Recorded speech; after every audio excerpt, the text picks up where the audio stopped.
আসসালামু আলাইকুম everyone, welcome back to another new video with Mamun Hossain. বন্ধুরা, আপনারা সবাই কেমন আছেন? আপনাদের দোয়ায় আলহামদুলিল্লাহ আমিও অনেক অনেক ভালো আছি এবং সুস্থ আছি। আজকে আমরা ফাজালে নামাজের 6 নম্বর হাদিসটা আমরা ইনশাআল্লাহ শুনবো এবং আপনাদেরকে শোনানোর চেষ্টা করব আল্লাহ তাআলা তৌফিক দিলে। এই জন্য আমরা সবাই আল্লাহ তাআলার কাছে তৌফিক চাই সব সময়। হ্যাঁ, যে নেক আমল করার ক্ষেত্রে, গুনাহ থেকে বাঁচার ক্ষেত্রে সবসময় আমরা আল্লাহ তাআলার কাছ থেকে আমরা তৌফিক চাবো। যে হে আল্লাহ, তুমি আমাকে ন্যাক আমল করার তৌফিক দেয় এবং গুনাহ থেকে বাঁচার তৌফিক দেয়। আশা করি আপনারা সম্পূর্ণ ভিডিওটা মনোযোগ সহকারে আমলের নিয়তে শুনবেন। 6 নম্বর এটা হাদিস। আবু মুসলিম রাহমাতুল্লাহ বলেন, আমি হযরত আবু উমামা রাদিয়াল্লাহু তাআলা আনহু-এর খেদমতে হাজির হইলাম। তিনি মসজিদে উপস্থিত ছিলেন।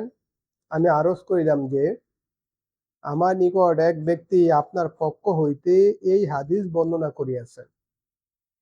এই হাদিস বর্ণনা করিয়াছেন যে, আপনি নবী করিম সাল্লাল্লাহু আলাইহি সাল্লামের নিকট হইতে এ ইরশাদ শুনিয়াছেন, যে ব্যক্তি ভালোভাবে ওযু করে অতঃপর ফরজ নামাজ পড়ে, আল্লাহ তাআলা তাহার ওই দিনের ওই সমস্ত গুনাহ যা চলাফেরা দ্বারা হইয়াছে, যা হাতের দ্বারা করিয়াছে, যা কানের দ্বারা হইয়াছে, যাহা চক্ষু দ্বারা করিয়াছে এবং ওই সমস্ত গুনাহ যেগুলোর খেয়াল তাহার অন্তরে পয়দা হইয়াছে, সবই মাফ করিয়া দেন।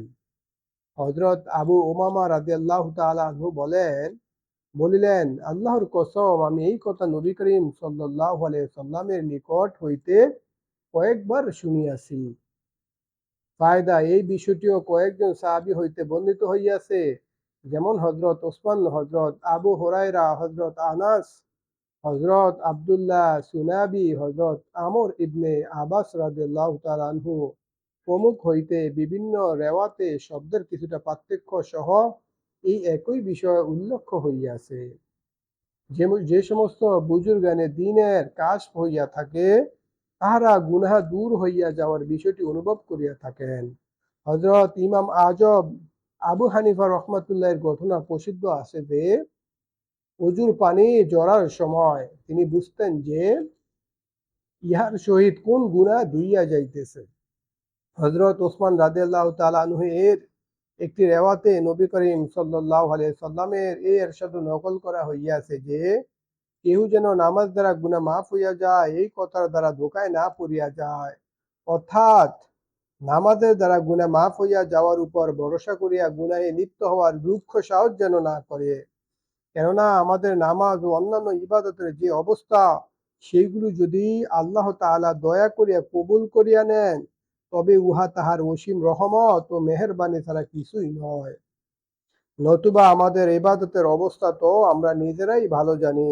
যদিও নামাজের মধ্যে এই শক্তি রইয়াছে যে ইহাতে গুনাহ মাফ হয়, কিন্তু আমাদের নামাজ সেই উপযুক্ত কিনা তা আল্লাহ পাকই জানেন।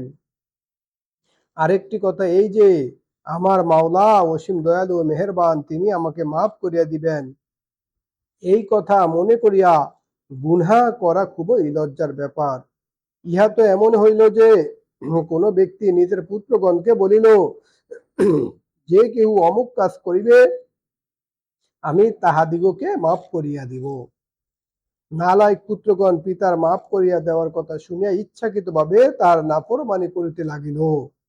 তাহলে বন্ধুরা, আজকের ভিডিওটা এখানে শেষ করলাম। আবার দেখা হবে আপনাদের সাথে অন্য কোনো নতুন ভিডিওতে। সে পর্যন্ত আপনারা ভালো থাকবেন, সুস্থ থাকবেন। আল্লাহ হাফেজ। আসসালামু আলাইকুম ওয়া রাহমাতুল্লাহ।